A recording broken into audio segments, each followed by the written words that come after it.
ശക്തമായ മഴയിൽ Echippara government tribal സ്കൂളിന്റെ ചുറ്റുമതിൽ തകർന്നു. ഞായറാഴ്ച രാത്രിയിലാണ് സംഭവം. 2 മാസം മുൻപ് നിർമ്മിച്ച ചുറ്റുമതിലാണ് തകർന്നത്.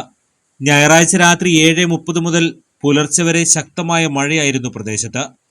പുതിയ ചുറ്റുമതിൽ തകരാൻ കാരണം നിർമ്മാണത്തിലെ അപാകതകളാണെന്നും ആരോപണമുയരുന്നുണ്ട്. എന്നാൽ ശക്തമായ മഴ മൂലം സ്കൂൾ കോമ്പൗണ്ടിൽ നിന്ന് വെള്ളം കുത്തിയൊലിച്ചെത്തിയതാണ് മതിൽ തകരാൻ കാരണമെന്ന് പറയുന്നു.